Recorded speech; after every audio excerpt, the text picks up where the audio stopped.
আসসালামু আলাইকুম। Hello everyone, কেমন আছো সবাই? আশা করছি খুব ভালো আছো। আমি আলহামদুলিল্লাহ ভালো আছি।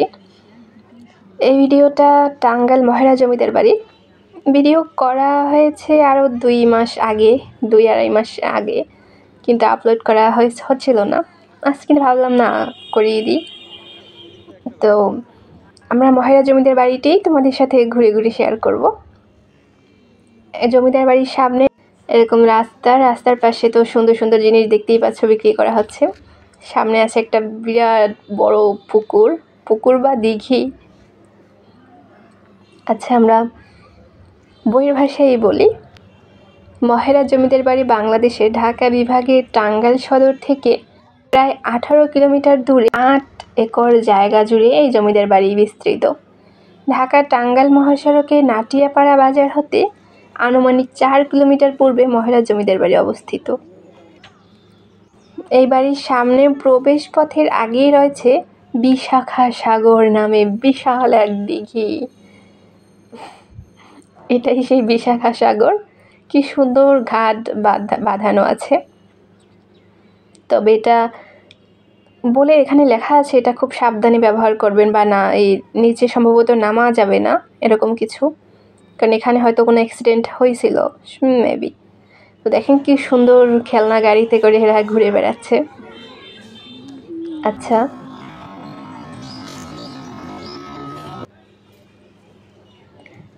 বাড়িতে প্রবেশের জন্য রয়েছে 2টি সুড়ঙ্গ গেট। এছাড়াও মূল ভবনের পিছনের দিকে পাশরা পুকুর ও রানী পুকুর নামে আরও 2টি পুকুর রয়েছে। তো পাশরা পুকুর আমি তোমাদেরকে শেষে ঘুরে দেখাবো।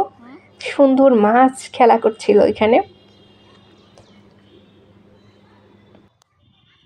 এখানে একটা শোভা বর্ধনের জন্য রয়েছে ফুলের বাগান। একটা না, কয়েকটি বাগান আছে এখানে। বিশাল 3টি প্রধান ভবনের সাথে রয়েছে নায়েব সাহেবের ঘর, কাছারি ঘর, গোমস্তাদের ঘর, দিঘি সহ আরও 3টি লজ। এখানে একটি ফোয়ারা আছে যেটা 1890 সালে নির্মাণ করা হয়েছে।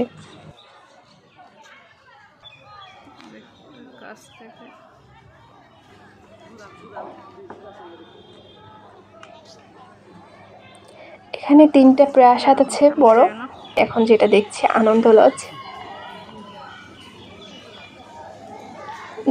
মহেরা জমিদার বাড়ির সবচেয়ে আকর্ষণীয় ভবন এটি। নীল সাদা রঙের নির্মাণে ভরা ভবনটির সামনে 8টি সুদৃশ্য কলাম রয়েছে। 3 তলা বিশিষ্ট ঝুলন্ত বারান্দাও এ ভবনকে করেছে আরও দৃষ্টিনন্দন। এখানে আরেকটা প্রাসাদ আছে, চৌধুরী লজ। জমিদার বাড়ি প্রবেশের পরেই মূল ফটক দিয়ে দেখা যায় চৌধুরী লজ। ভবনটির গোলাপি রঙের পিলারগুলোর রোমান স্থাপত্য শৈলীতে নির্মাণ করা হয়েছে। সুন্দরী নকশাখচিত ভবনের ভিতরে ঢেউ খেলানো ছাদ রয়েছে দোতলা। এই ভবনের সামনে সুন্দর বাগান ও মাঠ আছে। এরপরে মহারাজ লজ দেখতে পারবো আমরা।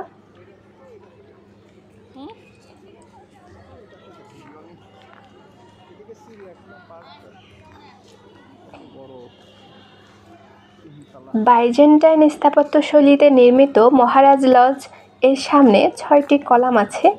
এতে মোট 12টি কক্ষ। সামনে বাগান, পেছনে একটি টেনিস কোর্ট রয়েছে।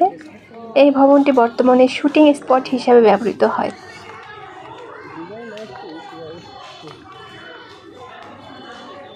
এত সুন্দর! আমার আসলে দেখা যতগুলো প্রাসাদ, এই পর্যন্ত আমি যতগুলো রাজপ্রাসাদ দেখেছি, আমার মনে হয় এটাই, বা জমিদার বাড়ি, আমার দেখা জমিদার বাড়িগুলোর মধ্যে এই পর্যন্ত এটাই শ্রেষ্ঠ।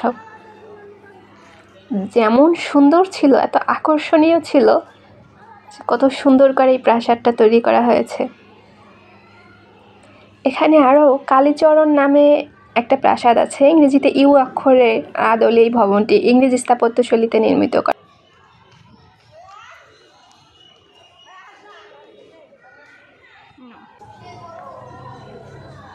তো আমি একটা সুড়ঙ্গ দিয়ে যাচ্ছি, তো যাচ্ছি সামনে। এখানে সিঁড়ি দিয়ে ভাবলাম যে উপরে ওঠা যাবে হয়তো, কিন্তু না, এটা বন্ধ। তো এখান থেকে আমি আসছি, সেটা আবার দেখালাম তোমাদের। এই জমিদার বাড়িগুলোর পিছন সাইড এটা, এখানে কিছু চিড়িয়াখানা আছে, এখানে চিড়িয়াখানা আছে, পার্ক আছে। আমরা পার্কে যদিও যাচ্ছি না এখন, চিড়িয়াখানাটা একটু ঘুরে দেখব।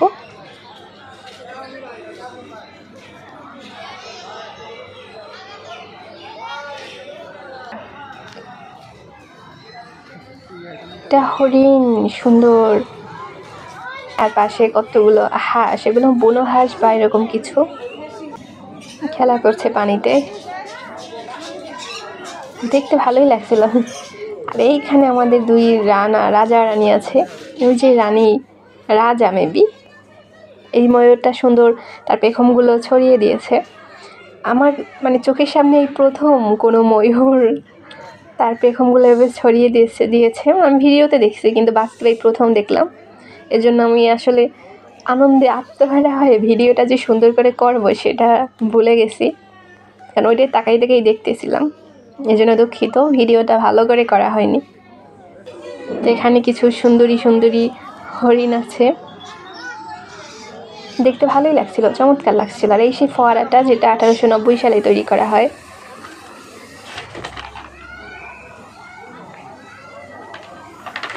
যাওয়ার আগে একটু দেখিয়ে যাচ্ছি আর তোমাদের সাথে বলে যাচ্ছি এখানে তোমরা কিভাবে আসবা। ঢাকা থেকে টাঙ্গাইলগামী বাসে নাটিয়াপাড়া বাস স্ট্যান্ডে নেমে অপেক্ষমান সিএনজি বেবি ট্যাক্সি যোগে ভাড়া 75 টাকা, শেয়ারে জনপ্রতি 15 টাকা, 3 কিলোমিটার পূর্ব দিকে মহেরা জমিদার বাড়ি। মহাসড়কে police training centre Mohera Tangail নামে দিক নির্দেশনা ফলক, বিশাল সাইনবোর্ড আছে। আর যারা উত্তরবঙ্গ হয়ে আসবেন তারা যে কোনো ঢাকাগামী বাসে টাঙ্গাইল পার হয়ে 17 কিলোমিটার পর নাটিয়াপাড়া বাস স্ট্যান্ডে নেমে একইভাবে যেতে পারো। এই সেই 5টা পুকুর যেখানে এত মাছ ছাড়া স্যাররা মাছের খাবার দিচ্ছিল, দেখতে আমার কাছে খুবই আকর্ষণীয় লাগছিল। আর আমার ভয়েস টোন শুনি তোমরা বুঝতে পারছো নিশ্চয়ই যে ঠান্ডা লাগছে আমার।